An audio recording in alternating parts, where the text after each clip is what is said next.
5,000 rakyat Selangor sertai Himpunan Daulat Tuanku. 3 maut, kemalangan babitkan 5 kenderaan.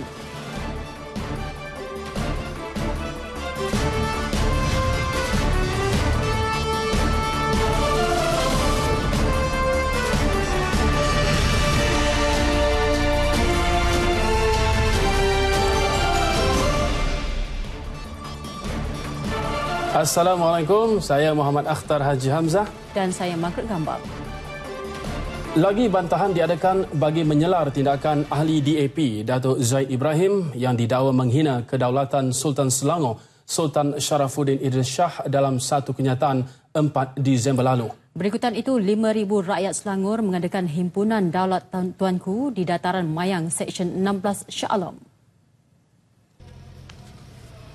Perhimpunan yang bermula sekitar pukul 9.30 pagi itu turut menyatakan sokongan terhadap Sultan Selangor dan kedaulatan institusi Raja-Raja Melayu di negara ini.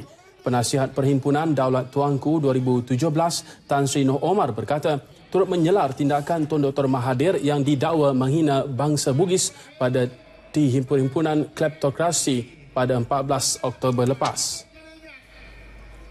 Kita nak mengingatkan, jangan ada mana-mana pihak, terutamanya DAP, jangan nak menggunakan mana-mana ahli mereka, terutamanya orang Melayu yang menjadi kuda tunggangan kepada mereka yang cuba nak mencuit, institusi raja-raja, bukan saja di negeri Selangor, seluruh negara, kerana kedudukan raja-raja ini telah dijamin di bawah peruntukan perlembagaan dalam negara kita.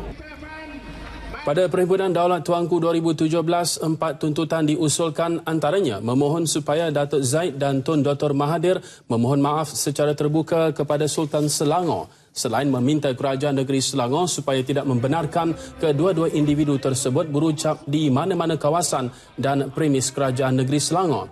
Deklarasi itu akan dikemukakan kepada Baginda Sultan pada Selasa ini. Pada perkembangan sama, Perhimpunan juga sebagai membantah tindakan Presiden Amerika Syarikat Donald Trump mengisytihar Baitul Maqdis sebagai ibu negara Israel. Selat Melaka menjadi laluan perairan perdagangan yang selamat dan bebas dari ancaman lanun sejak 4 tahun lepas. Menteri Pengangkutan Datuk Seri Leo Tiong Lai berkata ia hasil penguatkuasaan bersepadu yang dilakukan di sepanjang selat itu. Penguatkuasaan bersepadu telah dilaksanakan Jabatan Laut, Tentera Laut Diraja Malaysia dan Agensi Penguatkuasaan Maritim Malaysia yang menjaga keselamatan kapal-kapal daripada ancaman lanun. Pihak Keselamatan Negara juga bekerjasama dengan pihak berkuasa negara jiran Singapura dan juga Indonesia dalam menjaga keselamatan perairan di selat tersebut. Dalam pada itu, kejayaan Malaysia yang berjaya menduduki kerusi Ahli Majlis Pertubuhan Maritim Antarabangsa IMO kategori C untuk tempoh 2018-2019 bagi penggal ke-7 berturut-turut menunjukkan pengiktirafan dunia kepada Malaysia dalam sumbangan dan kepentingan dalam sektor maritim antarabangsa.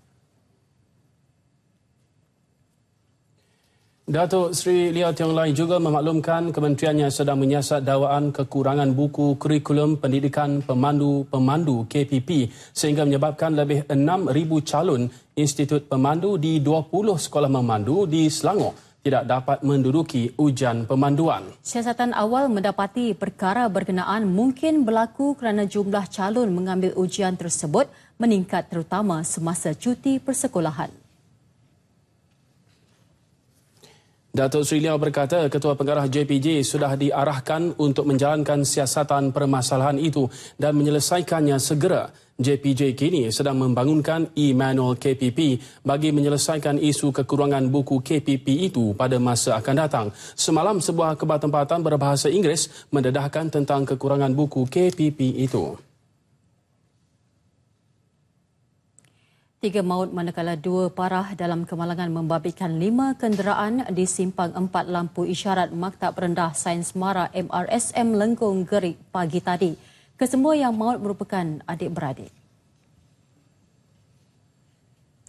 Ketua Polis Daerah Greig, Superintendent Ismail Cik Isa berkata kejadian pada pukul 11 pagi itu berlaku selepas sebuah lori trailer yang dipercayai mempunyai masalah brek gagal mengawal kenderaan sebelum merempuh 4 kenderaan yang sedang berhenti di persimpangan lampu isyarat.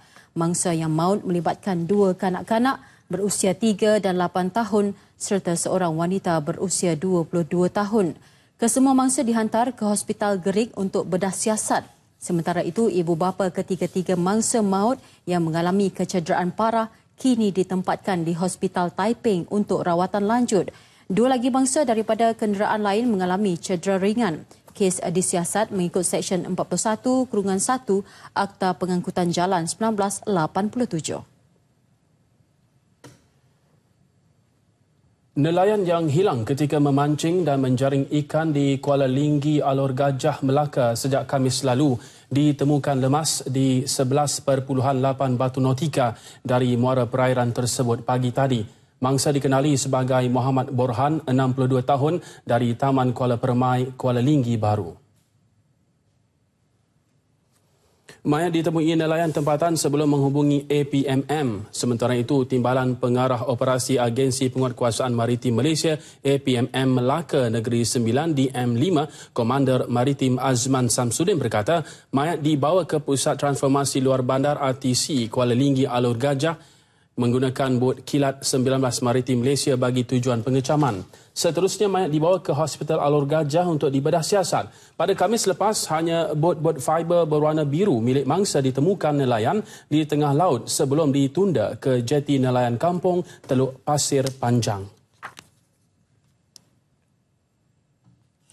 Sebanyak 210 kotak susu rumusan bayi dipercayai tiruan bernilai RM42,000 dirampas Kementerian Perdagangan Dalam Negeri, Koperasi dan Kepenggunaan KPDNKK Johor.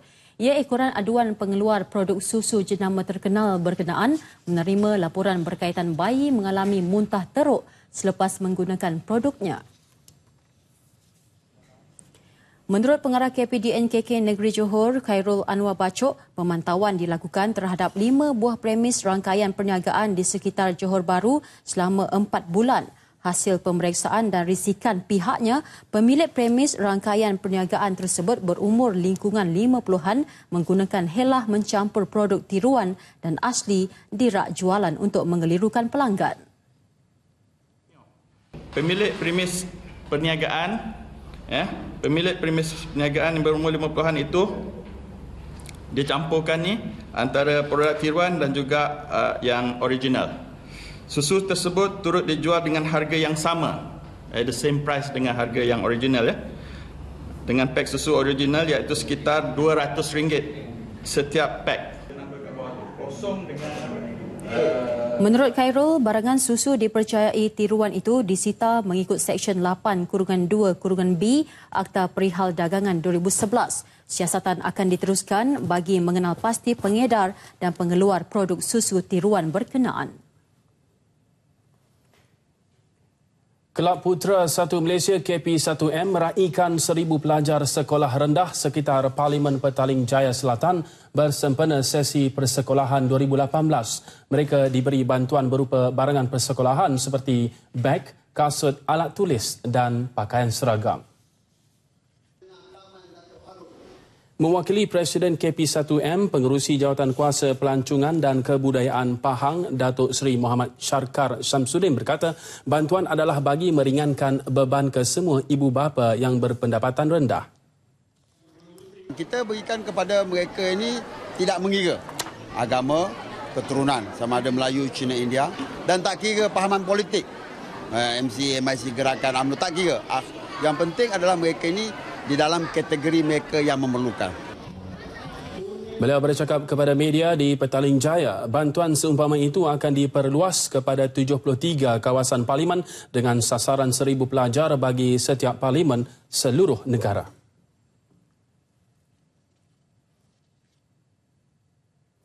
$200 petani dalam kawasan pembangunan pertanian bersepadu Terengganu Utara, Aida Ketara, kerugian ratusan ribu ringgit apabila tanaman padi mereka musnah dalam banjir baru-baru ini. Gelombang pertama banjir itu menyebabkan kira-kira 160 hektar sawah tenggelam, hampir seminggu. Dan wartawan Nur Yusof ada laporannya. Kebanyakan padi yang sudah mencapai tempoh matang untuk dituai, ranap dilanda arus deras. Pesawah terbabit terpaksa berputih mata dan menerima hakikat hasil titik peluh mereka yang sepatutnya menjadi punca pendapatan utama mereka tidak dapat lagi diselamatkan. Antara kawasan tanaman padi yang terjejas teruk ialah Kampung Baruh Kuah, Gerung, Kampung Masing, Padang Baluh dan Gom Pasir dekat Jertih di Besut. Kebiasaannya hasil pendapatan mereka setiap hektar tanaman padi antara 4 hingga RM5,000. Lebih tertekan apabila mereka perlu melansaikan pinjaman daripada pelbagai pihak bagi menanggung kos tanaman padi sebelum ini. Sekarang kita harus mata-mata padi ni lah. Kalau tak ada padi, tak nak buat hijau ni. Hutan nak bayar tak boleh. Kalau tak sabit, tak boleh padi ni. Itulah kita merayu mu. Kalau boleh kak, minta jasa baik kerajaan. Macam mana kalau boleh kak? Awak imbuhan lah boleh siap sabar tu. Itulah nak bayar tu. Mikir selabu. Tidur tak tidur lolo ni. Dia hutan lagi. Biasa nak mai kelih berasa tak asyik. Tahu belah kan? Belah lah kelih padi ni. Rebo habis liti ni. Tak boleh dah. Mesin warna. Nyasu mak habis mesin kalau mesin pun. Nak jual? Nak jual apa kau nak beli dah. Tahu lah mari ngau. Tak 2 kali selai dah ni kak. 2 kali. Memang tak boleh ambil 1%. Dia nak bayar galo, dia nak bayar padi benih. Lepas tu dia nak tanggung anak sekolah lagi, nak ambil hasil di mana? Harap-harap pihak-pihak yang berwajib tu tengok-tengoklah, bantu-bantulah sebagaimana rakyat ni lagu itulah. Sementara itu, Aida Ketara sedang membuat bancian mengenai jumlah kerugian yang ditanggung petani dalam kawasan operasinya. Kita mengumpul maklumat ni dan kita akan majukan kepada pihak negeri lah untuk membuat penilaian apa yang patutlah. Kita mudah-mudahan kita panjangkan perkara ini dan kita sama-sama doa lah. Mudah-mudahan sampailah kepada kepada petani kita.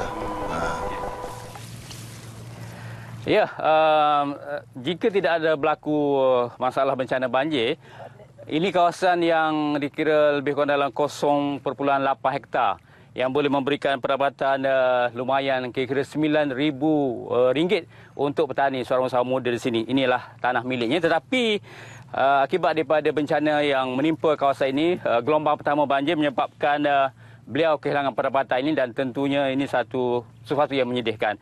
Dan kita harap ada pihak yang akan tampil membantu untuk meringankan beban petani di kawasan ini. Dari Yusof bersama juru kamera Zamzi Osman untuk ATM. Bertemu kembali. Dianggarkan kira-kira 3.6 juta atau 17.5% rakyat Malaysia berusia 18 tahun ke atas menghidap diabetes, sekaligus menunjukkan peningkatan penyakit itu di negara ini. Yang melihat keadaan yang semakin membimbangkan itu, Hospital Pakar KPJ Rawang terpanggil untuk meneruskan inisiatif Hari Kesedaran Diabetes 2017 sebagai usaha berterusan mendidik masyarakat terhadap bahaya penyakit diabetes. Program itu merupakan kesinambungan Hari Diabetes Sedunia yang diadakan pada 14 November lepas. Menurut Pengarah Perubatan KPJ Rawang, Dr. Nur Hisham Mansur, ia bukan sahaja memberi tumpuan kepada rawatan penyakit diabetes, malah pencegahan yang sepatutnya diterapkan dalam diri seluruh masyarakat dengan mengamalkan gaya hidup sihat. Yang masalahnya sekarang cara hidup sihat ni ialah kita nak menggalakkan setiap orang tu punya at least basic pengetahuan tentang apa pemakanan, tentang senaman yang perlu dibuat, jumlah jam senaman satu hari. Jadi pada hari ini program yang kita adakan ni bersama Lion Cup, kita lebih menekankan dari segi gaya cara hidup yang sihat.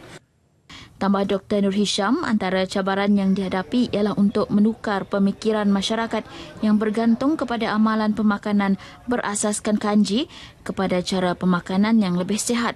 Selain ceramah kesihatan, pelbagai pengisian menarik disediakan, antaranya sesi senaman, demonstrasi makanan, pertandingan mewarna dan saringan diabetes secara percuma. Lembaga Kemajuan Pertanian Muda MADA menasihati orang ramai supaya tidak bimbang dengan limpahan air dari empangan muda Sek ketika ini. Pengerusi MADA Datuk Osman Aziz berkata limpahan air berkenaan dialirkan terus menerusi Sungai Muda ke laut dan hanya menenggelamkan sebahagian kawasan tanaman padi di kawasan MADA. Menurut Datuk Osman, ketika ini empangan muda merekodkan kadar takungan air mencecah 103%. Peningkatan tersebut berpunca daripada hujan lebat yang turun di sekitar kawasan empangan. Jadi oleh kerana dia dah sampai 103%, mana 3% tu dia kena limpah. Limpahan itu akan turun di Sungai Muda, akan turun pergilah sampai Jeniang, apa semua masuk Kuala Ketil, sampailah last kali ke Sungai Kuala Muda di sempadan Kedah Pulau Pinang. Jadi dia tidak ada masalah, tidak ada kebimbangan. Malahan untuk makluman boleh dikabarkan kita mempunyai air yang cukup untuk menghadapi musim tanaman yang akan datang. Pihaknya turut memantau beberapa empangan lain seperti empangan Ahning dan Pedu yang kini hampir mencapai kapasiti penuh. Beliau yang juga Timbalan Menteri Kewangan ditemui selepas Majlis Penyerahan Rumah atau Touchpoint Cabinet Away 2017 Politeknik Sultan Abdul Halim Wazam Shah Polimas di Kuala Tunjang, Jerlun, Kedah. Sambutan ulang tahun Hari Keputeraan ke-72 Sultan Selangor, Sultan Sharafuddin Idris Shah berkenan berangkat menghadiri majlis jamuan teh diraja di Padang Mahkota Istana Alam Shah Kelang. Baginda turut diiringi oleh Tengku Permaisuri Selangor, Tengku Permaisuri Nur Ashikin dan Raja Muda Selangor, Tengku Amir Shah. Baginda menyempurnakan acara dengan memotong pulut kuning dengan disaksikan Tengku Permaisuri Nur Ashikin dan Tengku Amir Shah.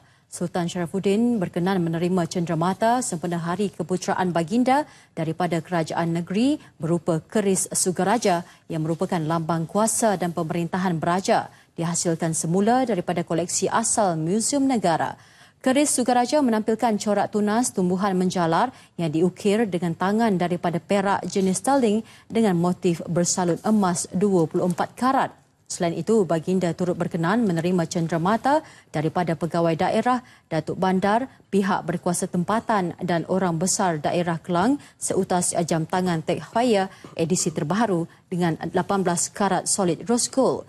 Kira-kira 3,000 jemputan hadir termasuk Menteri Besar Datuk Seri Muhammad Azmin Ali dan Setiausaha Kerajaan Negeri Datuk Muhammad Amin Ahya serta barisan kepimpinan negeri. Sultan Sharafuddin kemudian berkenan bersalaman dengan Div Jemputan serta para hadirin yang turut dihiburkan dengan persembahan kebudayaan tarian menjunjung duli daripada kumpulan kesenian Perbadanan Adat Melayu dan Warisan Padat.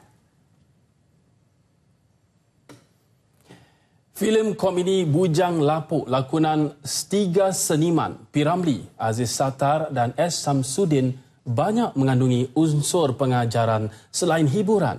Ya, siapa sangka filem yang dihasilkan sekitar tahun 50-an itu kini telah pun menjangka usia 60 tahun dan wartawan Nadrah Nur Zawani menyelusuri memori filem Bujang Lapuk itu. Sempena mengingati filem Bujang Lapuk itu, Akademi Seni Budaya dan Warisan Kebangsaan Aswara dengan kerjasama Kelab Filem Melayu dan Muzik Melayu Klasik serta Legend Networks menganjurkan forum tribut Bujang Lapuk 60 tahun. Program ini turut mendapatkan sokongan daripada Kementerian Pelancongan dan Kebudayaan. Forum tersebut juga memberi peluang kepada para penggiat seni veteran dari Singapura yang pernah terlibat dalam pembikinan filem tersebut menceritakan pengalaman masing-masing. 3 pelakon yang diundang khas dari Singapura itu ialah Seniwati Zaitun, Seniwati Dayang Sofia dan Seniwati Sri Rahayu S. Sudarmatji. Memang anti bangga sekali. 60 tahun Bujang Lapuk. Waktu itu Hanti syuting umur Hanti 20 tahun. Sekarang Hanti dah 80 tahun. Begitu tak sangka-sangka 60 tahun Hanti timbul kembali dekat Bujang Lapuk ni. Dan Hanti pun terima kasih. Dia masih ingatkan Hanti, sudi panggil Hanti datang. Untuk anak muda-muda sekarang, haraplah sokong ya. Dan filem-filem Melayu akan maju seterusnya. Salah satu watak dari filem Bujang Lapuk itu yang terus diingati sehingga kini ialah Ayu yang dilakonkan seniwati Sri Rahayu semasa beliau berusia 4 tahun. Saya sangat berbesar hatilah ya, mengembalikan segala cerita-cerita lama berkenaan dengan kehidupan kita dulu, bagaimana ya cara kita berlakon, cara kita dubbing. Jadi at least ni untuk kenangan lah. Filem Bujang Lapuk arahan P. Ramlee itu mula ditayangkan di Pawagam Red, Singapura pada 30 November 1957. Ini disusuli dengan peneritan filem Alibaba Bujang Lapuk, Pendekar Bujang Lapuk dan Seniman Bujang Lapuk. Forum sebegini perlu diadakan dari masa ke semasa, bukan hanya bercakap tentang bagaimana P. Ramlee buat itu dan ini, tetapi apakah pemikiran yang dia bawa. Forum ini juga merupakan satu kaedah pembelajaran khusus buat golongan Gen Y yang mempunyai minat mendalam dalam kajian dan pengumpulan bahan perfilman klasik era hitam putih. Filem ini turut mengajar kita tentang kepentingan menjalin persahabatan dan menghargai keluarga. Filem-filem Allahyarham Tan Sri P. Ramlee, terutamanya filem-filem komedi, khususnya filem-filem siri Bujang Lapuk, sememangnya telah memainkan peranan yang cukup besar dalam kehidupan seharian kita. Namun di sebalik komedinya itu, terdapat banyak mesej dan nilai-nilai positif yang boleh dijadikan sebagai teladan. Nadra Nurzawani, Padu Syari, Berita RTM. Aunty, boleh nyanyi sikit? Sikit saja. Air laut nepis pantai, angin meniup gemalai, daun yurnan melambai, kampung nelayanku bermain.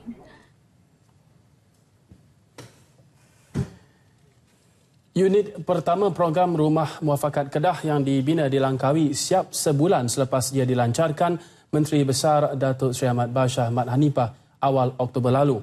Rumah Muafakat merupakan projek yang menggunakan pendekatan strategi Lautan Biru Kebangsaan NBOS bertujuan memberi peluang kepada golongan miskin di negeri itu mendiami rumah sendiri yang selesa. Ya, segmen Negaraku bersama-sama Muhammad Najib Masyur meninjau keberkesanan pendekatan NBOS dalam program Rumah Muafakat.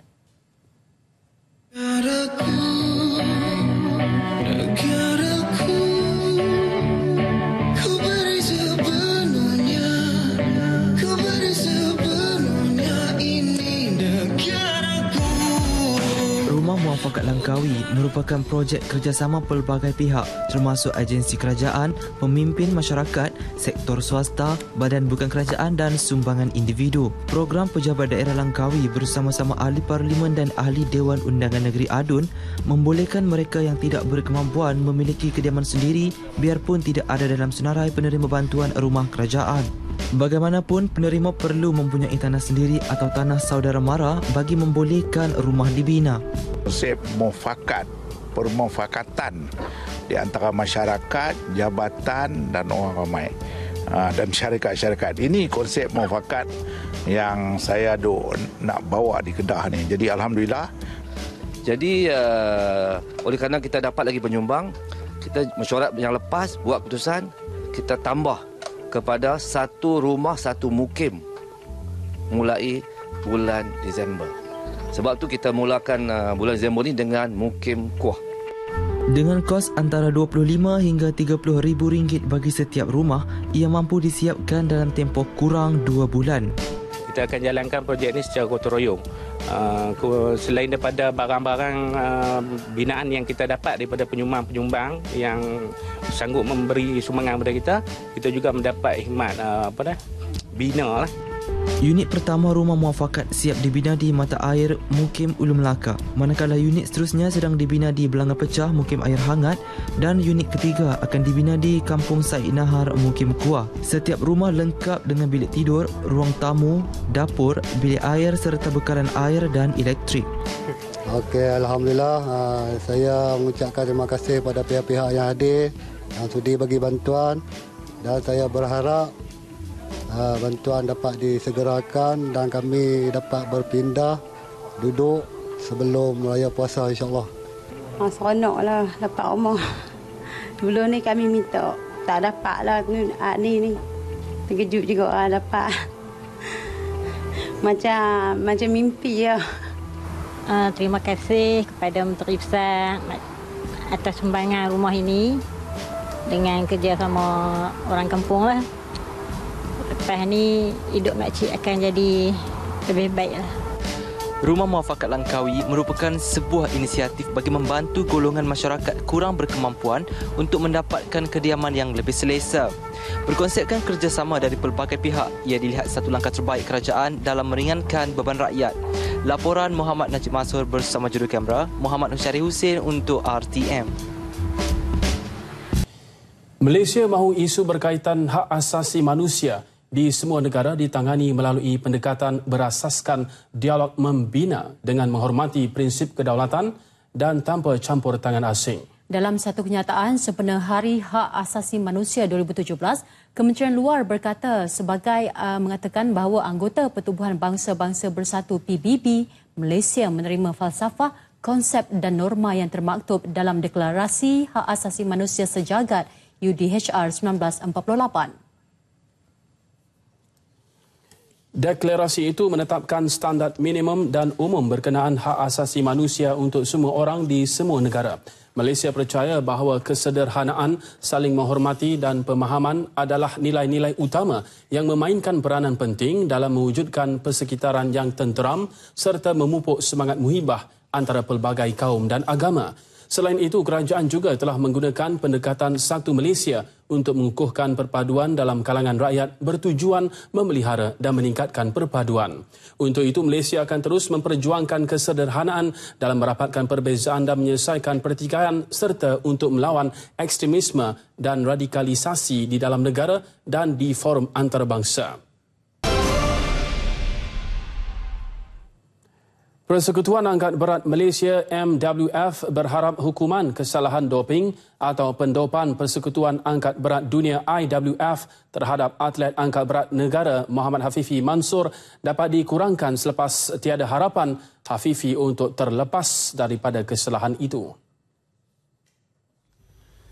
Presiden MWF Dato' Ong Poh Eng mengakui kesalahan itu serius selepas ujian sampel B turut menemui kegagalan. Beliau sempat bertemu Presiden IWF merayu sewaktu kejohanan angkat berat dunia di Amerika Syarikat baru-baru ini dan kini terserah kepada IWF untuk memutuskan keputusan kira-kira 2 minggu lagi. Di championship sana saya ada jumpa Presiden kita lah IWF, ada bincang dengan dia. Memang dia kata this is doping and now it's very serious. Memang serious. The board have to sit down and to decide lah the punishment. Lepas ni they will keep us informed.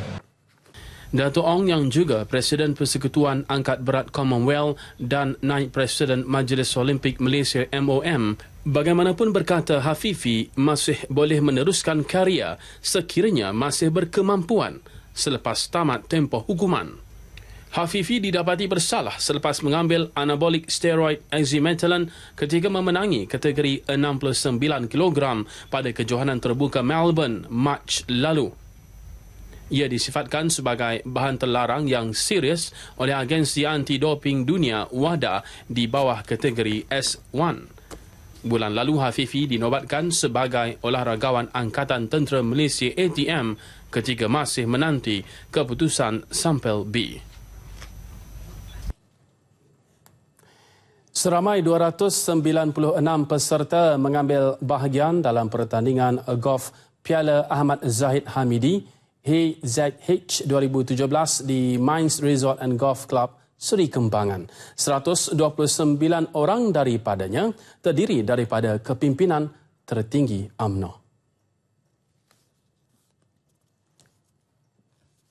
Perdana Menteri Datuk Seri Muhammad Najib Tun Razak yang diiringi timbalannya Datuk Seri Dr. Ahmad Zahid Hamidi melakukan tee-off pada pukul 8 pagi tadi sekaligus memulakan pertandingan untuk sesi hari ini. Kejuanan kali kelima ini berlangsung dalam 3 sesi yang telah bermula sejak semalam. Datuk Seri Najib memulakan permainan di samping Menteri Besar Negeri Sembilan Datuk Seri Muhammad Hassan, Menteri Besar Kedah Datuk Seri Ahmad Bashar dan Menteri Pendidikan Datuk Seri Mahzir Khalid. Turut menyertai pertandingan Menteri Besar Pahang Datuk Seri Adnan Yaakob, Menteri Pertanian dan Industri Asas Tani Datuk Seri Ahmad Syabri Cik dan Menteri di Jabatan Perdana Menteri Datuk Seri Jamil K. Baharom. Kejuanan dijangka berakhir hari ini menawarkan hadiah antaranya kereta Proton Perdana 2.0 untuk juara pertandingan, Peradua Beza bagi naib juara, motosikal SIM untuk tempat ketiga dan motosikal Modenas untuk tempat keempat. Kita teruskan perkembangan sukan dengan kejuaraan squash terbuka remaja Kuala Lumpur Red Tones. Pemain squash remaja meningkat naik Aifa Azman membuktikan kejaguhannya untuk muncul juara bawah 19 tahun selepas menewaskan Lai Wen Lee Straight Games walaupun baru pulih daripada kecederaan. Kejuanan yang bermula sejak Selasa lalu melabuhkan tirainya hari ini menyaksikan Aifa Azman menang 11-3, 11-7, 13-11 untuk kembali menjulang kejuaraan selepas tidak turut serta tahun lalu. Ketika ditemui, pemain berasal dari Kedah ini berkata kemenangan tersebut adalah tonik terbaik untuknya sebagai persiapan menghadapi terbuka remaja British Januari depan. I just came back from injury.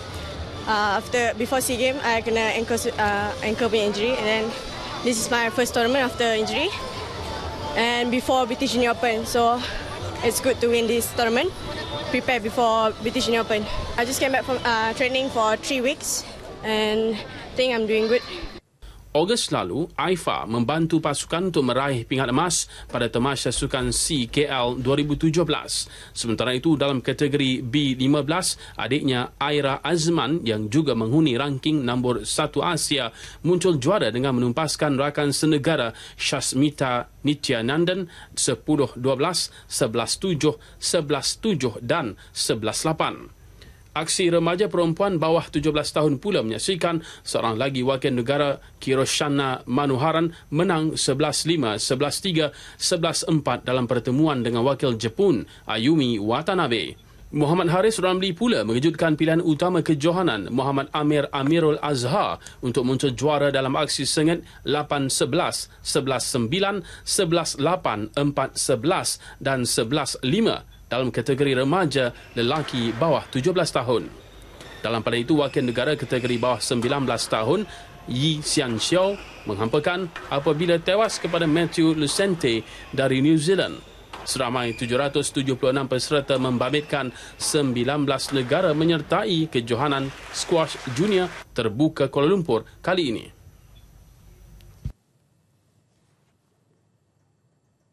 Buat julung kalinya, kejohanan taekwondo remaja jemputan dan taekwondo pendidikan khas melibatkan lebih 200 atlet taekwondo istimewa diadakan menjadi antara terapi terbaik buat mereka. Dianjurkan oleh Akademi Saint Master, ia bertujuan memantap dan membangunkan lagi landscape pendidikan khas di negara ini dengan membantu masyarakat istimewa serta kelainan upaya melalui pendekatan terapi seni bela diri. Melalui program sebegini, ia dapat membantu mendidik kanak-kanak khas seperti autisma, Asperger, sindrom Down dan microcephaly meningkat kemahiran hidup dan keyakinan diri lebih berdikari. Penganjuran satu acara sebegini macam kejohanan ni memang susah untuk dikendalikan. Tapi ini adalah kali pertama kami membuat usaha ini dan insya-Allah harapan kami adalah lagi ramai pelatih-pelatih atau mereka yang berkelainan upaya ini yang mungkin mempelajari seni bela diri dan mungkin akan mengambil bahagian dalam acara kejohanan sebegini untuk tahun-tahun yang akan datang. Pertama kali diadakan, ia sudah menarik lebih 200 peserta pendidikan khas dan kelainan upaya seluruh negara. Beliau berkata demikian selepas upacara perasmian di Damansara. Kejohanan sehari ini melibatkan acara pattern dan free sparring.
Masyarakat orang asli di Pos Piah, Sungai Siput, Perak mahu kerajaan negeri menamatkan aktiviti pembalakan dan mewartakan tanah di kawasan itu sebagai wilayah tanah adat orang asli. Menurut Menteri Sumber Asli dan Alam Sekitar, Datuk Seri Dr. Wan Junaidi Tuanku Jaafar, permintaan itu dinyatakan melalui satu memorandum yang diserahkan kepada kementerian dalam pertemuan dengan wakil penduduk 4 Disember lalu. Aktiviti pembalakan berdekatan dengan kampung penempatan orang asli itu dikuatiri akan menjejaskan aktiviti dan mata pencarian mereka. Datuk Seri Dr. Wan Junaidi berkata kementeriannya akan menyampaikan hasrat dan tuntutan masyarakat orang asli itu kepada kerajaan negeri Perak. Ini kerana hal berkaitan tanah dan hutan adalah di bawah bidang kuasa kerajaan negeri. Amanat penting yang disampaikan Presiden UMNO yang juga Perdana Menteri Datuk Seri Najib Tun Razak pada sesi penggulungan Perhimpunan Agung UMNO 2017 semalam akan dijadikan suntikan motivasi terbaik kepada UMNO Kelantan untuk terus bekerja memperkasa jentera parti menjelang pilihan raya umum PRU ke-14. Timbalan Pengerusi Badan Perhubungan UMNO Negeri, Datuk Ahmad Jazlan Yaakob berkata, ia akan dijadikan panduan dalam merencana gerak kerja berkesan bagi memastikan BN kembali mengambil alih tampuk pemerintahan negeri itu. Malah beliau turut menjelaskan semangat kebersamaan dan setikawan dalam kepimpinan UMNO Kelantan ketika ini amat tinggi. Memberi satu motivasi yang cukup tinggi kepada kita semua untuk khususnya UMNO di Kelantan ini meminggirkan soal remeh-temeh, titik bengik. Selama ini mungkin ada kerana fokus kita yang pentingnya adalah untuk memastikan negeri Kelantan ini insya-Allah Barisan Nasional dapat membentuk kerajaan. Beliau ditemui media selepas perasmian Majlis Hari Inovasi 2017 UiTM Cawangan Kelantan di Machang. Pada masa sama, Datuk Ahmad Jazlan yang juga Timbalan Menteri Kemajuan Luar Bandar dan Wilayah berbesar hati dengan komitmen berterusan tokoh veteran UMNO Tengku Razali Hamzah untuk membantu UMNO Kelantan. Pengarah Cawangan Khas Bukit Aman, Datuk Seri Muhammad Mokhtar Muhammad Sharif mendahului senarai 601 penerima darjah kepahlawanan pasukan polis dan pingat keberanian polis daripada Yang di-Pertuan Agong Sultan Muhammad Kelima di Istana Negara. Muhammad Mokhtar dianugerahkan darjah Panglima Gagah Pasukan Polis PGPP. Baginda turut berkenan mengurniakan PGPP kepada 4 penerima dari negara asing, Ketua Polis Indonesia, Jeneral Polis Profesor Muhammad Tito Karnavian, Pesuruhjaya Polis Singapura Hung Wee Tek, Ketua Polis Thailand Jen Chaktip Chai Jinda dan Setiausaha Tetap Kementerian Pengangkutan Singapura Loh Ngai Seng. Hadir sama Timbalan Menteri Dalam Negeri Datuk Nur Jazlan Muhammad, Ketua Polis Negara Tan Sri Muhammad Fuzi Harun dan Timbalannya Tan Sri Nur Rashid Ibrahim.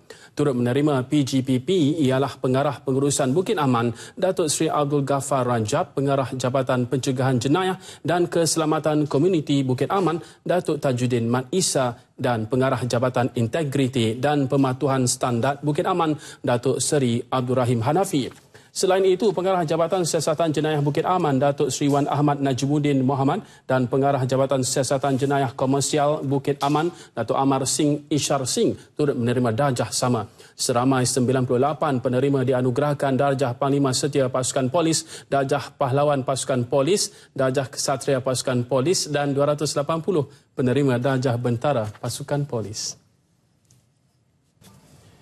Musim cuti persekolahan terus diisi dengan aktiviti berkaitan yang dilaksanakan pelbagai pihak dan agensi di seluruh negara.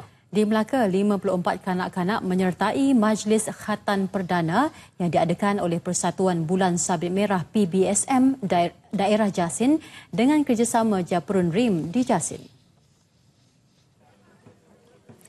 Dengan kos hanya RM50 seorang, kanak-kanak yang menyertai program berkenaan merasakan ia pengalaman yang menyeronokkan sebelum menempuh alam dewasa. Siapa suruh sunat ke? Nak sunat ke ataupun mak ayah suruh? Nak sunat. Nak sunat ni. Ayah suruh ke ataupun nak sendiri? Nak sendiri. Tak takut Tak. Ibu bapa dan penjaga turut bergembira dengan penganjuran program itu dan sekaligus dapat merapatkan lagi hubungan silaturahim antara mereka. Peralatan dia buat pun alhamdulillah. Cara dia buat tu lalu demi gunakan demi psikologi apa semua. Saya setuju sangatlah. Alhamdulillah lah berbaloi anak pun 2 orang pun kalau hospital pun dah 150 lah. Kalau ni alhamdulillah okeylah. Program Gelanggang Budaya Negeri Sembilan GBNS mampu mengukuhkan hubungan antara Malaysia dan Indonesia melalui hasil sastra dan seni budaya. Menurut Undang Luak Johor, Datuk Muhammad Abdullah, program tersebut dapat memberi pendedahan tentang adat budaya Negeri Sembilan dan Johor khususnya. Apa yang kita harapkan ialah kita hendak bidang seni itu kita mekarkan lagi sampai bila-bila. Sebab ini juga merupakan satu cara untuk kita menyatu padukan masyarakat melalui bidang seni. Sebab orang seni ini dia skopnya sangat luas. Beliau bercakap demikian dalam sidang media selepas merasmikan program Gelanggang Budaya Negeri Sembilan di Johor, Kuala Pilah. Seramai 100 orang penggiat seni budaya dan penyair dari seluruh negara termasuk 16 dari Sulawesi Tenggara, Indonesia dan 5 dari Singapura menyertai GBNS yang julung kali diadakan. Ia merupakan anjuran kerabat seni Negeri Sembilan dengan kerjasama Lembaga Muzium Negeri Sembilan dan Balai Undang Luak Johor. Pelbagai pengisian diadakan antaranya pameran berkaitan adat dan budaya, wacana budaya serta malam apresiasi seni yang menampilkan artis dan penggiat seni. Datuk Muhammad turut melancarkan buku antologi Langit Kita yang bertemakan warisan adat dan alam hasil karya 26 penyair dari seluruh negara serta karya 20 penyair Sulawesi Tenggara. Seorang lelaki melecur di badan akibat kebakaran enjin bot di Pulau Papan di perairan Labuan. Mangsa Abang Jafaruddin Muhammad, 37 tahun, dipercayai sedang menghidupkan enjin bot sebelum ia terbakar dan menyambar badannya. Timbalan Pengarah Operasi Agensi Penguatkuasaan Maritim Malaysia APMM Labuan, Komander Maritim Nur Bakari Abu Bakar menyatakan menerima laporan kejadian itu pada jam 7.40 pagi tadi. Kebakaran enjin bot itu dipercayai akibat terdapat kebocoran minyak dan lintar pintas. Berikutan itu mangsa dikejarkan ke jeti APMM Labuan oleh sebuah bot peronda maritim yang sedang beroperasi. Mangsa seterusnya dibawa ke Hospital Nukleus Labuan untuk rawatan lanjut. Kami Anak Felda KAF menyasarkan seramai 13,000 warga Felda di seluruh negara mengikuti kursus e-usahawan menjelang pertengahan tahun hadapan dalam usaha melahirkan usahawan digital dalam kalangan warga Felda. Pengerusi Biro Ekonomi KAF, Datuk Amizar Abu Adam berkata, sehingga kini seramai 3,000 warga Felda di seluruh negara telah mengikuti latihan e-usahawan di bawah kendalian Perbadanan Ekonomi Digital Malaysia MDEC. Ini yang kita lihat pendapatan 3,000 orang ini sudah menjangkau 2.5 juta. Itu adalah anak broker. Anak broker sahaja dah menjangkau 2.5 million income melalui 3,000 peserta ataupun usahawan yang kita telah latih. So ini adalah satu figure yang agak memberansangkan untuk kita latihkan lagi usahawan-usahawan dia anak-anak Felda ini, insyaAllah. Kita seluruh Felda di seluruh negara. Kita pun total target kita 13,000. Maksudnya kita target kita untuk habis tahun 2012. Tapi kita bermohon kepada PMDEC ni sekurangnya 2018 kita tambah lagi lah untuk memenuhkan ruang 13,000 ni. So 10,000 ni untuk tahun depan ni kita dah merancang. Dalam perancangan kita boleh nak habiskan dalam masa 6 bulan. Tambah beliau, melalui kursus e-usahawan itu, para peserta akan didedahkan dengan kaedah perdagangan elektronik yang berpotensi tinggi pada masa kini. Penyertaan warga Felda dalam kursus e-usahawan itu dibiayai secara percuma oleh KAF dan dilaksanakan secara berterusan. Sementara itu, beliau menjelaskan usaha mentransformasikan Felda Lurah Bilut sebagai lembah digital amat signifikan. Nasional Apa Anda di Siahat 10 Disember berakhir di sini. Terima kasih atas kesetiaan anda. Dengan itu, Assalamualaikum dan salam sejahtera.